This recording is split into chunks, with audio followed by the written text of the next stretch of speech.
ఇవాళ జరుగుతూ ఉన్న దొంగ ఓట్ల లెక్కింపు ప్రక్రియ మరి ఈరోజు ఈనాడు పత్రిక ఒకసారి ఉదయాన్నే చూస్తే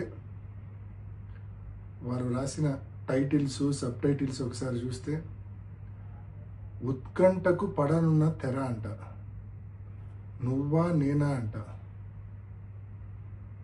లోకేష్ గారి స్టేట్మెంట్, ప్రజాస్వామ్యం నిలబడింది అంట. ఎవరిని నమ్మించడానికి ఈ మాదిరి రాతలు రాస్తా ఉన్నారు?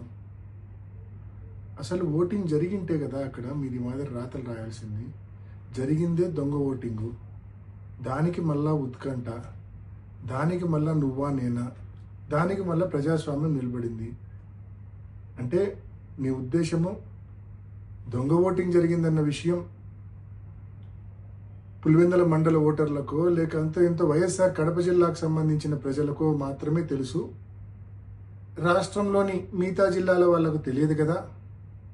మన ఎల్లో మీడియాను అడ్డం పెట్టుకొని రాష్ట్రమంతా ఏదో నిజంగానే ఓటింగ్ జరిగింది, ఆ ఓటింగ్లో తెలుగుదేశం పార్టీ గెలిచింది అని చెప్పి మభ్యపెట్టచ్చు అని చెప్పి ఈ మాదిరి రాతలు రాయడము ఎంత అనైతికం అని చెప్పి నేను తెలియజేస్తా ఉన్నా. ఇది అనైతికం కాదా?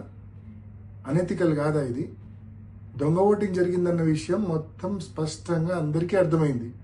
అయినప్పటికీ మీరు ఈ మాదిరి రాతలు రాస్తా ఉన్నారంటే మీ న్యూస్ పేపరు మీ ఛానల్ ఎంత అనైతికలో ఒకసారి గమనించుకోవాల్సిందిగా, ఇంట్రాస్పెక్ట్ చేసుకోవాల్సిందిగా నేను మనవి చేస్తా ఉన్నా. నిజమైన పోటీ జరిగి ఒక 5 ఓట్లతో తెలుగుదేశం పార్టీ గెలిచినా కూడా వారికి ఎనలేని తృప్తి సంతోషం ఉండేది, మాకు ఎనలేని బాధ ఉండేది నిజమైన పోటీ జరిగింటే.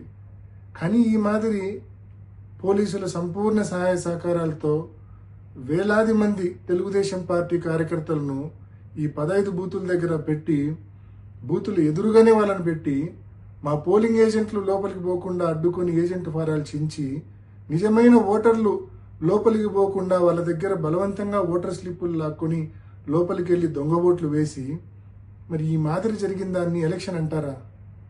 దీన్ని ఎలక్షన్ అంటారా లేకుంటే ఇంకేమైనా అంటారా?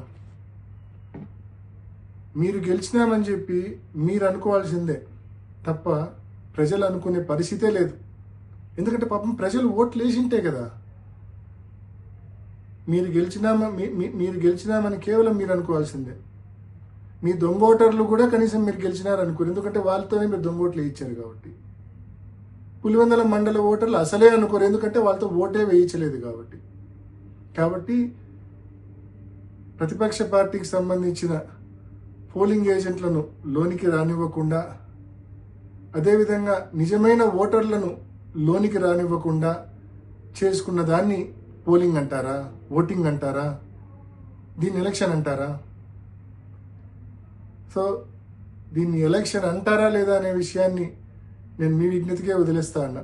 నిజంగా ఇది అనైతికమైన ఎలక్షను. నిజంగా ఇది ఒక ఫార్స్, అబ్సల్యూట్ ఫార్స్ ఇది ఈ ఎలక్షన్ అనేది. సో నేను వైసీపీ కార్యకర్తలందరినీ నేను మనవి చేస్తా ఉన్నా, ఎవ్వరూ నిరుత్సాహపడాల్సిన అవసరం లేదు, ఎవరు బాధపడాల్సిన అవసరం లేదు. వీరికి గుణపాఠం చెప్పే టైం మనకు కూడా వస్తుంది. కానీ ఆ రోజు మనం ఈ మాదిరి దొంగ ఓట్లతో కాదు, మనం ఎప్పుడూ చేసే మాదిరి నిజమైన ఓటింగ్తోనే నిజమైన ఓటర్తో ఓటు వేయించి వీళ్ళకు గుణపాఠం చెప్దాము. తప్పకుండా ఆ రోజులు దగ్గరలోనే ఉన్నాయి. ఎవ్వరు నిరుత్సాహపడద్దండి, ఎవ్వరు బాధపడద్దండి. Please subscribe .news.